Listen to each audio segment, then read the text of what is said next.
Okay, good evening, Rabbi. Tonight we're going to talk about two very important topics. One is the crucial element of Shabbat, how crucial it is, how severe the Shabbat is, according to what we find in the writings of the Kabbalah, according to what we find in astronomy also, the motions of the stars, the motion of the planets. That's number one. So why am I trying to emphasize this point? Because a person has to know that how colossal and how giant the issue of Shabbat is, how great it is, how crucial it is to your life, how severe it is, so forth and so on, and also from a positive side as well, how great it can be for you, to help you, because everything good comes from there. As the Chazal say, all the blessing comes from Shabbat. All the blessing that you get comes from Shabbat. Okay, so let's talk about it a little bit. Number one, let's talk about what's going on in the astronomy, right? The emotion of the stars.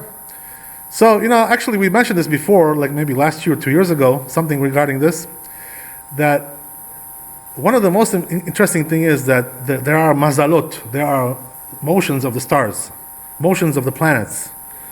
And the way it works is that there are certain times of the week and certain times of the month and certain hours of the day that certain mazalot, certain constellations are ruling at that time. Right? That's the way it is. It's divided into hours, weeks, months, so forth and so on. There are constellations, all kinds of things. So these constellations do have an effect on us, right? Even though there's a whole discussion about this in the Chazal, right? Because they say, En mazal le'Yisrael. There is no mazal for the Jewish people. What does that mean? The Jewish people are above mazal. Why is that? Because they get judged from HaKadosh Baruch Hu directly from their sins and from their mitzvot, from their merits, they get judged. So they're above the mazal in one sense, as a group, as a nation. But on the other hand, there are also instances and times where Jews are also affected by mazal. I don't want to get into now the whole complexity of that. One time we discussed that at length even more, but right now I want to focus in on the mazal of Shabbat. This is the idea, right? So the truth is that if you ever notice, by the way, if you're a person who keeps Shabbat, one thing you always notice is that Erev Shabbat, right before Shabbat comes in, things get very hectic in the house, People get nervous. People running around, this, that, right? Is that ready? The food is ready, the bread is ready, the bread is baked, the challah is baked. Okay, who got the shower? Who's going next to the shower? Who's going here? Who's going there? People are kind of tense and nervous, and sometimes it gets into squabbles also. Fights, We only have one bathroom. Hopefully you have more. If you don't, Hashem should give you more. Okay, so why is that, by the way? This issue always comes up Erev Shabbat, right before Shabbat. People start to scramble. It's a scrambling thing, kind of. There's arguments, all kinds of things. Why? Why does that happen every Erev Shabbat? Well, naturally people say, you know what it is, right? That people are tense because they have to be ready for Shabbat on time. That's the idea, right? And when you're running late, you get nervous, That's the natural way of looking at it. And therefore you get tense. You start to, to have all kinds of squabbles with people, all kinds of issues. Who's going in the shower? Did you light the candles? Is this ready? Is the oven ready? This ready? The stove is ready? The blech is ready? The splata is ready? Is everything ready? What about the table? Is it set? What about the floor? Did they mop the floor? Did they vacuum the carpets? People are tense. But the truth is, that there's something deeper over there. You shouldn't think that it's just because of tension of getting ready for Shabbat. They say that right when Shabbat comes in, there's also a mazal that rules at that time. You know what that is, right? The mazal of Mars. And the mazal of Mars, right, which is Ma'adim, the red planet, right? The one that Trump wants to go to land over there. We're talking about that. You know what I'm talking about, right? So why is that important? Since the mazal of Mars rules at that time, Mars is a mazal of tension and hostility and murder even, right? The killing, Blood. That's what it is, right? Blood, yeah, it's bloodshed. So therefore, you feel that Erev Shabbat. It usually comes up somewhere around Erev Shabbat, right before Shabbat comes in, or even after Shabbat comes in. At that time, you have this kind of tension going on, all kinds of stuff. And this is the reason why you feel that in the beginning of Shabbat. But regarding the Shabbat itself, we just talked about Erev Shabbat, right? What does that mean? The eve of Shabbat. Regarding the Shabbat itself, which planet is the one that rules at that time? Which one is it? Ah, how did you know? Shabbat, it sounds like that. Oh, it sounds like that. You see what he's saying? Ah, Ah. right. How they call this planet, by the way, Saturn? How they call it in Hebrew? What's the name in Hebrew? You can guess, right? Shabbatai. Shabbat. Shabbatai. So you see the name of Shabbat is in there. Right? Shabbatai Shabbat. That's what it's called. Also, in English, what is it called? Saturn, right? Which is like close to Saturday. So you see that the astronomers knew this already. That's why they gave it this name. You understand? They gave it the name of Shabbat because they knew that on Shabbat, this is the planet that rules. This is the planet that exerts its influence on us. So what does that mean for us? What does that mean? How do we get affected by that? So the truth is that this planet, Shabbat, this constellation, this star, what we call it a star in Hebrew, right? They call it Kohav. But it's really a planet in English jargon, right? So what is a mazal? Is it a good mazal? Is it bad mazal? You would think, right? If it's Shabbat, it should be a good mazal, no? Yeah, of course. Shabbat is the best day out of the week. But the Chazal say it's a very bad mazal. That's what it is, right? Actually. It's actually a very bad one. What does that mean? It's all shades of death, destruction, failure, loser. Loser. It's a mazal of losers. You know what I'm talking about, right? So, why would we want to have a mazal like that on Shabbat? Shabbat is the best day out of the week, right? You understand the question? Yeah, it's very simple. So then why do we have this mazal on Shabbat? The answer is that Shabbat actually itself, in a natural way, is not a good day. It's not a good day. It's a bad day, Shabbat. So then why did Hashem Kadosh Baruch Hu give it to us as a day of rest, as a day of joy and happiness and pleasure? Oneg Shabbat. This is the day for pleasure, the worst day of the week. According to the nature, this is the worst day of the week, Shabbat.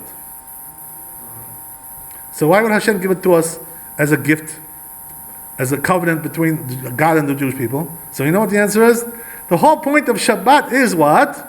To rise above that mazal. That's the whole point. The whole point is to avoid it. How do you avoid it? Very simple. We just said, right at the beginning of the lecture, we just started out, what do we say? We say that Jewish people are above mazal. Right? Jewish people are above mazal. So then, how does it work? Here also, a Jew can bring himself above the mazal of Shabbat. The bad mazal of Shabbat. How do you do it?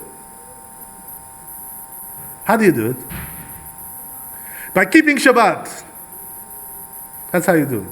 If you keep Shabbat and you don't break it, so then this bad mazal for Shabbat, you avoid it. You rise above it. You get out of it. And you're scot-free, right? You're going into the promised land. This is the idea of Shabbat. So what does that mean? The only way to avoid the bad influence of Shabbat is to keep Shabbat. And then you're rising above all that. You're becoming way like an angel, rising above. Okay, and you understand my point.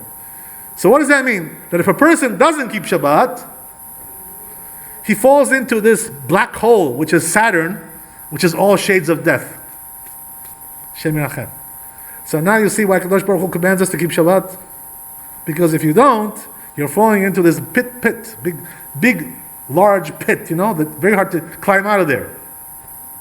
This is what's going on when you don't keep Shabbat. This is the idea. So, this is the reason, by the way, I was told by one of the big Chachamim, you know what he told me? One of the big Kabbalists of our generation, Rabbi Mutzafi. He said, Rabbi Mutzafi, this is the reason why a person who works on Shabbat, he goes out to try to make a living on Shabbat, he goes to 47th or wherever he goes, right? Here, there, he drives the cab, drives the limo, all kinds of stuff. Wherever it is that he goes, if you're working on Shabbat, you should know it's going to kill and destroy all your parnassah. And eventually, it'll eat up everything. That's what will happen. You know why? Because you're attaching this bad mazal of Shabbat to your parnassah. If you do that, oy vavoy, what's going to happen to you, right? You're going to lose everything in the end. This is what happens. So, Now we see, right, Kadosh Baruch Hu, why did he tell us to keep Shabbat? Why did he tell us not to work on Shabbat? Because if you do, you're going to lose everything. It's going to go down the tubes. That's what happens to a person who works on Shabbat. Okay, now we understand a little bit astronomically, right? What Shabbat does to you if you don't keep it. When you rise above it and you keep it, then all that bad mazal, it becomes a day of joy, it becomes a day of pleasure, becomes a day of happiness. The ultimate day of the week becomes a day of blessing also, right? Why is that? Because the Jewish people have to rise above the mazal. They have to rise above the physical. They have to rise above the constellations. That's our job as the chosen people. Another thing we find in the Kabbalah, something even perhaps more profound, more intense regarding Shabbat. What does it say about Shabbat over there in the Kabbalah, in the Zohar Kadosh? There is actually, I want to tell you first regarding this, right? That the Mefarshim say, the Poskim, the Rambam, Shulchan Aruch, all the other Poskim, that a person who doesn't keep Shabbat, number one, is considered to be like a goy. Like a Gentile, non-Jew. That's his designation at this point, until he does tshuva. If he does tshuva, he'll come back. But if he doesn't do tshuva, he's considered to be like a goy. So the question is, what does this mean to be considered like a goy? What? Today I'm a goy, then tomorrow when I'll start keeping Shabbat, I won't be a goy? What did I do? I did a conversion, I went to the mikveh, what did I do? How did I change my religion? By keeping Shabbat and not keeping Shabbat, I became a different person? It's a little bit strange, right, to hear such a thing like that. He doesn't keep Shabbat, he's like a goy. But if you look into the book of one of the big Mekubalim, who was Rabbi Chaim Vital, he was a Talmid of the Arizal. He writes over there, Rabbi Chaim Vital, in his book, Sharei Kedusha. That's what it's called. He has an introduction in that book. He writes over there that, as the Chazal teach us, that the body is divided up into 248 limbs. And there's also 365 sinews in the body that connect the limbs. If you add up all that, how does it come out to be? What number? 613, right? So what does that mean? That every mitzvah that we do in the Torah corresponds to one limb or sinew of the body. What does that mean? If you keep that mitzvah, that limb will be healthy. It won't get sick. If you don't keep that mitzvah, which corresponds to that limb will get sick somehow, whatever it is. You're bringing sickness, death into that place by not keeping Shabbat, not picking the mitzvah. So what happens is, says Rabbi Chaim Vital, that applies when you don't keep one mitzvah, that the limb gets sick. What happens if you don't keep Shabbat? What happens then? So says Rabbi Chaim Vital, you know what happens? All your limbs now are like dead. Every one of them is like you don't keep any of the mitzvot. So Shabbat, you know what it does? It basically, it's like you have an appliance which is plugged into the wall, the electricity. You plug it out, it's all plugged out. That's it, nothing is plugged in anymore. It's all plugged out. So basically, when you don't keep Shabbat, this is the reason why. The Shabbat takes out the energy, it takes out the blessing, takes out the holiness from all the body altogether, from the soul of the body altogether. So therefore, a person becomes like a goy. This is the reason why. Why is it so crucial to know this, by the way? You should know. Because the difference between a goy and a Jew, what is it basically? What is the difference between them and us? Right, but you know what it is? It has to do with this idea. What does that mean? That a goy, his nourishment in his limbs is not coming from the side of holiness. It's coming from the side of tumah. It's coming from the sitra achra, from the side of sitra achra, from the side of the evil. So therefore, for them, it's a different system altogether. A person who's nourished by the side of evil is considered to be like he's dead. He is alive. He's actually alive. If you see him, he looks alive. He looks like he's living and kicking. But he's actually considered to be spiritually dead. He has no connection. Why is that dead? He's alive. Because he has no connection with the Kedusha. He has no connection with the holiness. He's totally disconnected with that. So a person who breaks Shabbat has the same problem. He's totally disconnected with the holiness. You know why? Because every one of his limbs has lost the Kedusha, has lost the holiness. Every one of them is lost. So therefore, that's exactly why we say he's considered to be like a goy. This is the idea. Very, very severe idea, right? But actually, this is the truth. This is the way it is. Goes on to say further, the Zohar Kadosh, regarding these issues, right, regarding Shabbat, that a person who keeps Shabbat and a person who doesn't keep Shabbat. What's the difference between them? Right? That says the Zohar Kadosh that a person who keeps Shabbat, all the blessing comes from there, everything comes from there, so he's considered to be like he keeps the whole Torah. All of his limbs are considered to be nourished from the Kedusha, from the holiness. That's why the Chazal say something amazing in the Gemara, right? They say that a person who keeps Shabbat, it's like he keeps the whole Torah, right? That's the idea. It's like he keeps the whole Torah. They go so far as to say that if he keeps Shabbat, even though he does Avodah Zarah, he does some kind of form of Avodah Zarah, he's still considered to be righteous. Why is that? Because Shabbat has the power. If you keep Shabbat really the way it's supposed to be kept, it's like you're keeping the whole Torah. Everything. Unbelievable, right? The power of Shabbat. So we see that the power of Shabbat is very, very powerful. Everything rests on that. All your blessing, all your holiness. So what does that mean? If a person doesn't keep Shabbat, and he just ignores it and makes it into a weekday, he's losing all his blessing. Everything is lost. That's clear. But another thing, which the Zohar Kadosh stresses, something even stronger maybe perhaps, is that what happens is, right, that in the Torah, we only find basically one labor that it stresses on Shabbat not to do. All the other labors are brought down in the Talmud, in the sages, words of the sages. In the Torah, we only have basically one. Fire. Oh, lo tevarush b'moshpotechem. I can't. Right? He's Baal Koreh, he knows, right? Very good. Right? So the question is, why does it stress that one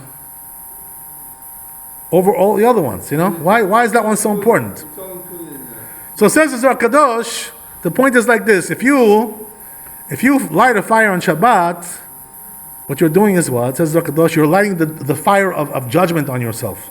They're going to judge you for that very, very heavily. You're lighting the fire to your judgment. You're causing it by lighting a fire on Shabbat. It's considered to be something very, very severe.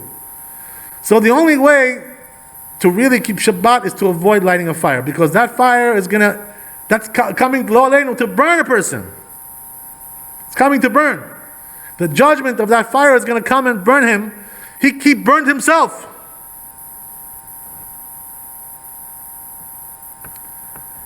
So the Zohar Kadosh asks a good question, by the way, about this. You know, it asks a very nice question.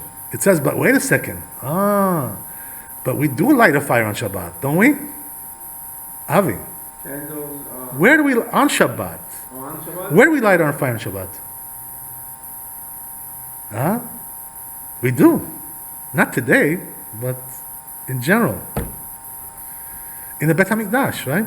Oh, yeah. Yeah, the Bet HaMikdash, did they light a fire on Shabbat? They did. Whatever we did, we cannot do, they did. So what did they do on Shabbat? You know what they did, right? All the offerings, the Tamid, Shel Boker, Tzaorayim, they bring that on Shabbat. Can you imagine? They burn the sacrifice on Shabbat. So what we're not allowed to then? So it says Zohar Kadosh, but you're telling me that fire causes din. So what are you doing by bringing fire in the Bet HaMikdash? You're causing din for the whole Jewish people? This is what you want to do? So you know what the Zohar Kadosh answers? It answers, no. It doesn't apply over here. You know why? Because it says, Lo tevaru esh bechol Moshe votechem. But this is not Moshe votechem. This is the Rishut HaGavoah. It's Hashem's place. It's not yours. The Bet HaMikdash doesn't belong to you. It belongs to Hashem. That's his territory. Right? So it doesn't include that. That's the whole idea, right? This is the reason why in the Bet HaMikdash we're allowed to light a fire, to kindle a fire, but when it comes to outside the Bet HaMikdash, in your Moshe votechem, in your dwelling places, over there you're not allowed to light a fire on Shabbat. It causes din. Just the opposite, right? It says Zohar Kadosh, that when you light a fire in the Bet HaMikdash, it causes actually a good thing.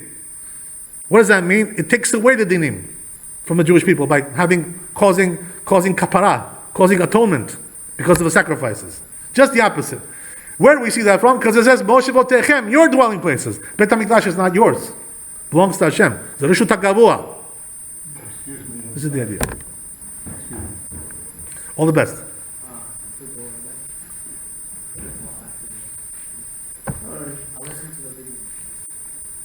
All the best. Okay, so that's one. So I want to stress that, Rabbi, because I see that there's a little bit lax the issue of Shabbat in our communities. Unfortunately, there are still many people who are not keeping Shabbat. They don't realize that fire that they're lighting on Shabbat, it's causing them to be judged very, very severely. How severe that is, right? The person has to know. Shabbat is not a game. It's a very, very severe and very serious thing. It says in the Zohar Kadosh that a person who doesn't keep Shabbat, doesn't keep the holidays, these kinds of things, the Yom Tov, no portion in the world to come. So you know what that means? That Shem Yirachem, right? No matter what he did, he's going to be very, very severely punished over there. Well, what for did that. they do? A lot of mitzvot with money to help with food. Doesn't help you because the whole thing is like this, right? When you don't keep Shabbat, it's like you don't keep the whole Torah. You didn't keep nothing. What if they don't know? They don't know. I don't know. We know. We do know. Who doesn't know? Some people, Everybody knows. Even in Russia, they know, right? They don't know in Russia on Shabbat. They know what Shabbat. They know. So yeah, I understand you. Of course, I Are there understand. levels, Rabbi? Are there levels? There's always levels, but you should know. You should know. You know that we over 50 plus. We're not exactly beginners. We've been around the block for a few times already, right? Beginners we can call maybe if they're 8 years old, 9 years old. No, but let's say that one doesn't work on Shabbat, and you have a guy that works and breaks every rule. Right. I would assume a person that's not making money on Shabbat, Hashem will be a little more lenient. You know, the truth is, right, I want to tell you something interesting regarding that, right? Making money on Shabbat itself is only rabbinical prohibition. So as we said, right, the biggest prohibition is lighting the fire. Because that's the one that's, so meaning what? You got to avoid that at all costs. Whether it's, lighting a cigarette or, lighting your stove or, driving your car, going around, this you have to avoid. Right. Because this is, you're burning, lo aleinu, you're burning yourself by doing this kind of thing. Very, very dangerous. How does the money hurt you though? Huh? You said the rabbis decreed you cannot touch money also. Right, this is from the rabbis. Well, you're supposed to rest on Shabbat. Why would you want to earn money? Right. If you're supposed to rest on Shabbat, Yeah, it's supposed to rest. That's the idea. why? Yeah. Why would you go on and earn money? Yes, absolutely. So, we got the idea more or less, right? So a person has to be very careful. Let me tell you something, right? I as a rabbi, I have to warn you guys. What does that mean? That no matter how many classes you came to by me, 2 years, 3 years, 10 years, 20 years, if you don't keep Shabbat, I'm going to have a hard time saving you from what's going to be over there. I won't be able to come and bail you out. They won't let me, believe me when I tell you. Right? Okay, if you lit some, electricity on Shabbat, I'll bail you out on that. I'll get you out. I'll get you off the hook. I'm a pretty good lawyer. I'm pretty good. Not as good as Dershowitz, but not pretty good. Right? I can get you off on that, maybe. I can get you off on certain things. You listen to some music, okay, I can get you off on that. All kinds of things like this, I can get you off. When it comes to lighting a fire, when it comes to things like this, we're gonna have a hard time with that one, right? We're gonna be, the judge is gonna throw the case out, right? That's the Lighting idea. a fire, what do you mean? I mean, we're not going camping. Cigarettes, stove, I see. cars is also a fire. There's a fire in there, right? That's the idea. Radio, because it's waves. Right? Some people have a fire, some people have a misfire. That's the difference. You know how it is, right? Okay. So anyway, getting back to what you said. Very good. We understand that. So I want you to be very, very careful about that, Rabbi. Don't play around with Shabbat. Shabbat is everything for the Jewish people. It's a make it or break it. It's a deal breaker. Don't play around with that. That's the idea. Okay, very good. I didn't know that earning parnasah was rabbinical. It's only rabbinical, yeah. I mean, if you do that, the truth is you will come also to do something which is from the Torah. That's why they made a decree on that. What does that mean? If you go to the work, you're also going to drive your car. You're also going to light a cigarette. You're going to write down some things, right? You're going to break the Shabbat altogether. I thought that the parnasah actually was the biggest thing. It leads to everything, parnasah. That's the problem. When you go to work, everything, you do everything over there. You write, You light a fire, you take your car, you do this. It becomes like a free-for-all. That's the reason. I thought that earning money on Shabbat was the biggest sin. It's not the biggest sin, but it can lead to very, very big problems, right? Not the biggest sin, but definitely, right? It's up there, I mean, the truth is, I don't want to make you think, right, that this one is not important, this one is important. They're all important. No, I understand. You know what I mean? But when it comes to lighting a fire, the Zohar Kadosh stresses very much this idea. How careful a person has to be about The that. rabbi bless somebody who doesn't keep Shabbat. Let's say the puts it out. Interesting, by the way, what he's asking. What he's asking, see what he's asking, Avi? The truth is, I can tell you, I told Jimmy one day. Yes. You know what I told him? I said, the Rabbi, Alav Shalom, Maran, Ovadia, when people used to come to him for a blessing, he would ask them, do you keep Shabbat? Why is that? He would tell them, if you don't keep Shabbat, there's no place for the bracha to rest. There's no place for the blessing. You don't have a place for that. Why is that? Because the blessing comes from Shabbat. So if you don't keep that, how are you going to have a blessing? There's no place. You're not allowing the blessing to come and rest on you. That's the idea, right? So Shabbat is the source of blessing. Very good. Let's continue a little bit about the subject that we had before. We're going to finish it tonight, right? We've already talked about it several times. There's a story brought down in the Masechet Sanhedrin. It's not really a story, it's more like a Mishnah, right? Perek Chelek. It says over there, it tells you, very good, right? Very good. Avi knows, he's an expert, he knows. Baki. Okay.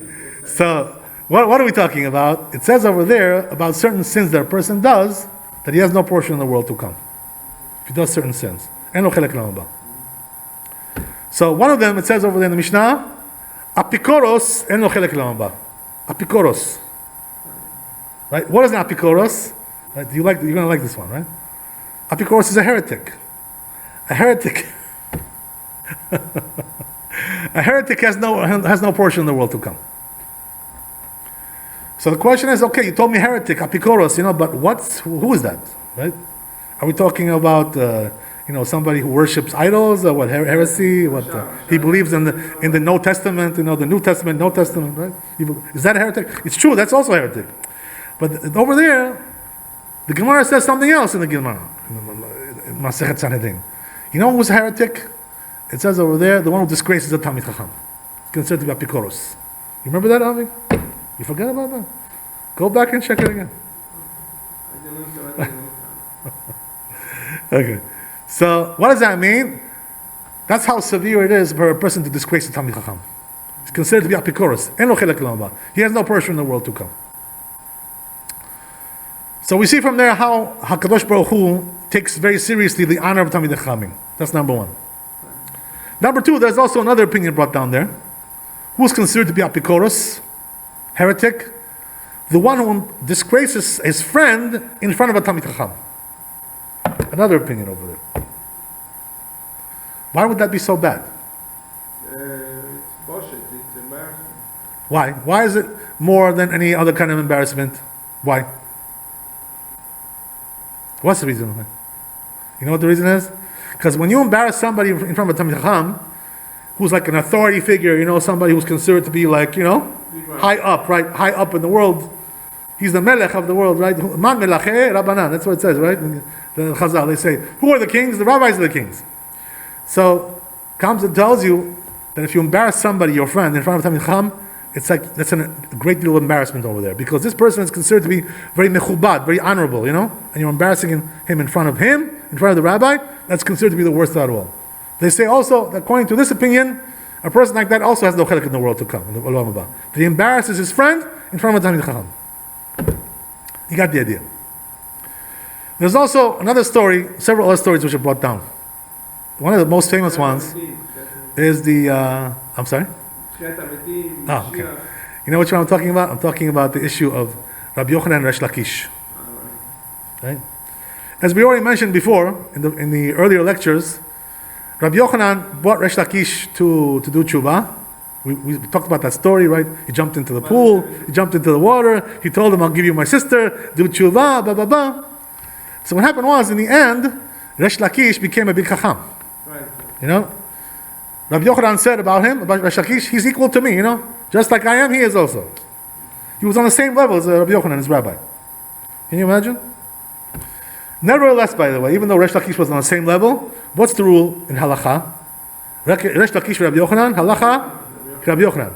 The halacha is like the rabbi anyway, over the student, or over the disciple, right? That's the rule when it comes to this. What does that mean? Even though Resh Lakish was equal more or less to Rabbi Yochanan, but nevertheless, the rabbi is considered to be more authoritative, right? In this case, anyway. Whatever, okay, just want to mention that. But the point is like this, right? That after Rabbi Yochanan trained Resh Lakish to be a gadol, to be a big rabbi, so what happened was that they used to argue with each other all the time, get together, study, go back and forth, deliberate. Big machloket there was between them, and they enjoyed it, they had a great time with that. Chavruta, learning, chavruta, mituta. What does that mean? If you don't have a chavruta, it's like you're dead. What does that mean? Why is that, by the way? Because you don't have anybody to study with, right? It's like, you can't even study like that. You can't study by yourself. In the old days, it was like that. You know what? Because they had no books. Today we have books. A person can study by himself pretty well, not so bad. But in those days, there was no books. So, charuta mituta, you're dead. Today, it's not like that. Okay, whatever. But anyway, the point is that what happened was one day, right, Rabbi Yochanan was sitting with Resh Lakish. It says in the Gemara. What happened was they started to talk about something. They got into a discussion, right? So Rabbi Yochanan tells him, he says, hey, what are you complaining about, Resh Lakish? You're a chief rabbi now, you're a big rabbi, you're a big honcho. So what Resh Lakish answers him? He says, what's the big deal? He says, before I became a rabbi, I was also a chief mafia guy, chief gangster. So I was a chief then, and I'm a chief now. What's the difference? He said it like sarcastically, you know what I mean? So what happened when Rabbi Yochanan heard this?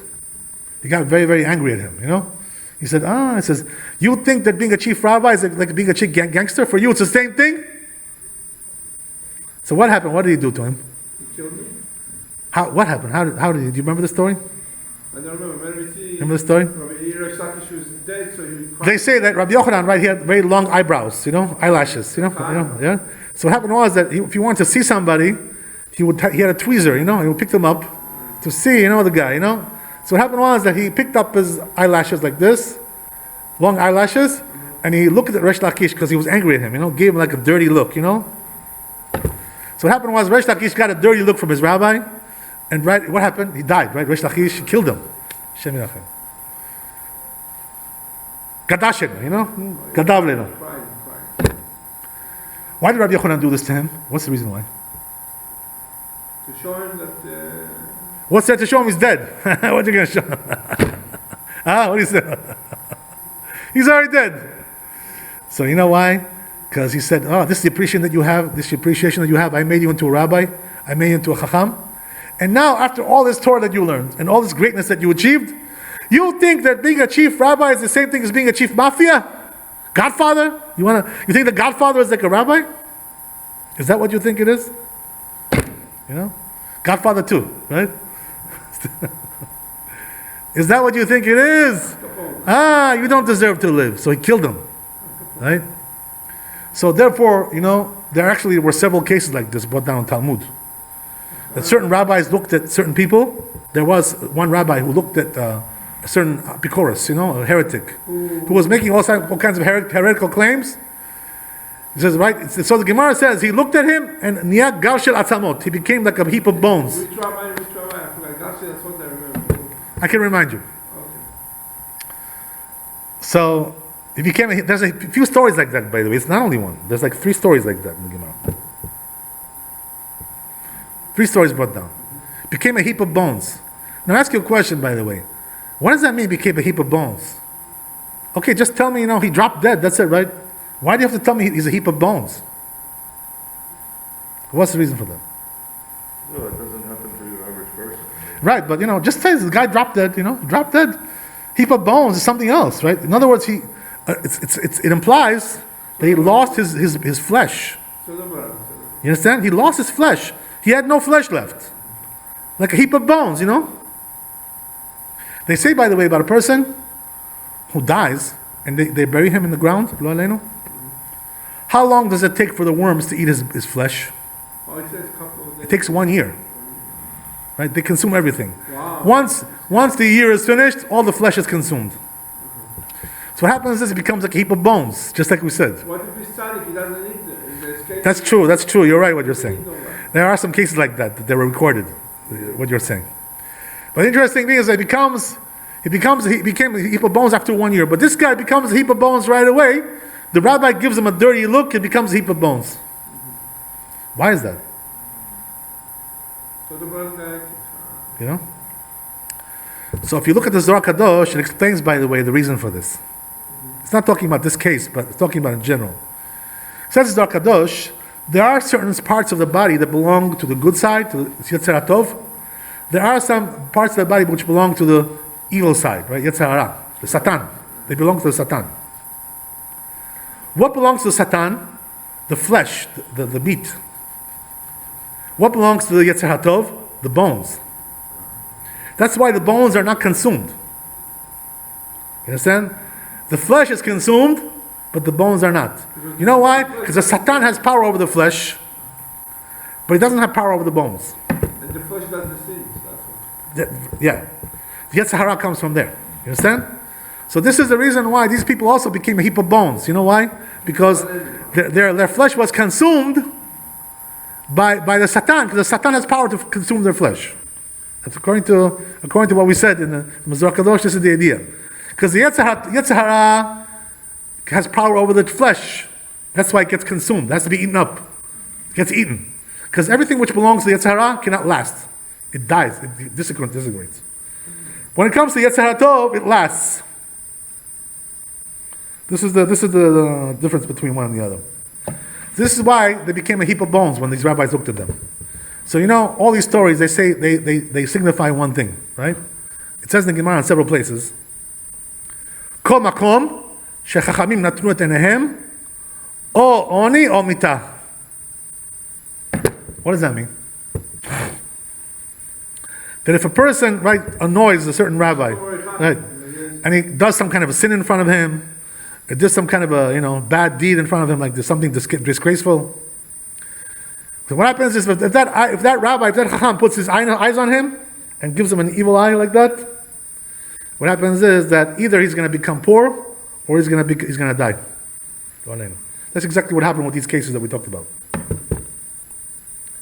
Same thing with Rabbi Shimon ben Yochai, right? Rabbi Shimon ben Yochai, when he came out of the cave after 12 years of being there, what happened?